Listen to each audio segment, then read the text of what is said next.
Vem comigo para esse sétimo dia, onde chegamos em Mateus, capítulo de número 7.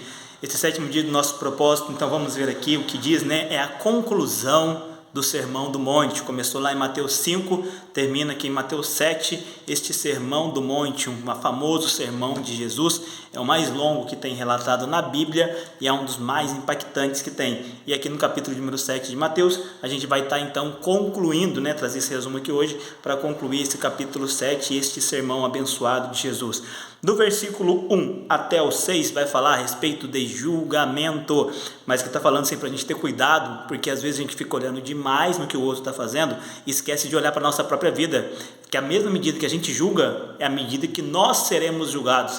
Então não adianta nada eu querer tirar o cisco do olho do meu irmão se tem uma trave no meu. Então primeiro, olhe como está a minha situação, veja como eu estou diante de Deus, de Cristo, ao invés de ficar apontando todo mundo, para preocuparmos mais conosco e com as nossas atitudes do que aquilo que o nosso próximo está realizando.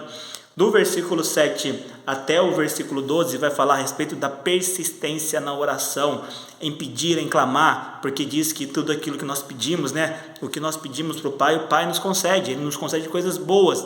Não é tudo, por quê? Porque, irmãos, a própria Bíblia diz que às vezes a gente não sabe como orar, a gente pede aquilo que não convém. Se é algo que é ruim, pensa você. Se você que é pai, você que é mãe, se um filho pede alguma coisa para você, você olha e vê que aquilo vai fazer mal para ele, você vai dar? Não vai. Deus é da mesma maneira conosco. Ele sabe aquilo que é bom para a gente. E vai até falar aqui, se nós, sendo maus, sabemos dar boas coisas aos nossos filhos, quanto mais Deus, que é bom, saberá dar boas coisas para aquele que os pedirem. Então, quando a gente pede alguma coisa que é bom, que é do agrado de Deus, vai ser para o nosso crescimento, para o nosso bem, Ele nos concede. Então, para nós persistirmos em oração. Do versículo 13 e o versículo 14 vai falar para nós entrarmos pelo caminho estreito, pela porta estreita, porque larga é a porta e espaçoso é o caminho que conduz à perdição, e muitos são os que entram por ela. Porque a gente sabe, uma vida sem renúncia, uma vida sem abrir mão de nada, a porta larga que pode fazer tudo, isso é fácil. Mas o Evangelho de Cristo, ele pede para nós negarmos a nós mesmos, deixarmos a nossa vontade para seguir a de Cristo. Essa é a porta estreita e é por ela que nós devemos entrar e caminhar.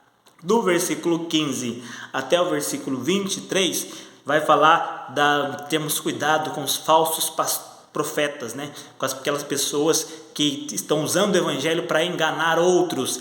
Diz que a árvore ela é conhecida pelos seus frutos, e essas pessoas a gente conhece pelos frutos também, não pelos sinais. Tem muita gente se enganando por sinal. Olhe o fruto que diz se aquela árvore é boa ou é ruim. Então, para nós termos cuidado, termos atenção, e ainda faz um alerta muito forte para aqueles que têm qualquer tipo de chamado, qualquer tipo de ministério, que está falando que naquele último dia, muitos vão chegar diante do Senhor, dizendo: Senhor, no Teu nome eu orei, no Teu nome eu expulsei demônios, no Teu nome eu realizei milagres, e Deus vai falar para eles, Jesus vai falar para eles: apartai-vos de mim, porque eu não conheço vocês que estão praticando iniquidade. Então você pode usar o meu nome para falar, pode usar meu nome para pregar, pode usar meu nome para fazer milagre, mas se não tiver uma vida de retidão diante de Cristo, de nada adianta. Naquele dia vai ter a surpresa de que Jesus vai dizer que não conhece. Então, tanto para aqueles que estão seguindo isso, quanto para aqueles que estão nesse caminho, vigia, volte-se para Jesus, volte-se para o verdadeiro evangelho, de fazer a obra por amor e não por qualquer outro tipo de mérito ou benefício próprio, porque nós estamos aqui para ser servos, não para ser servidos. E do versículo 24 até o versículo 29, vai falar que prudente é aquele que ouve essas palavras que Jesus está dando e as pratica, as coloca em prática. É semelhante ao homem que constrói a sua casa sobre a rocha, que vem a água, que vem as chuvas, não derruba. Mas aquele que ouve e não pratica, ou seja, você ouve, mas não dá atenção, é como alguém que construiu a casa sobre a areia. Quando vê as chuvas, quando vê as tempestades, ela cai. Então nós temos que estar firmados em Cristo Jesus, firmados na rocha. E o povo se maravilhava com esses ensinamentos, porque diz que ele ensinava como alguém que tem autoridade e não como os mestres da lei. Ou seja, falava com alguém que sabe de maneira prática aquilo que está falando, e não como alguém que simplesmente está dizendo. Então, que nós sejamos, cada dia mais abençoados por essa palavra.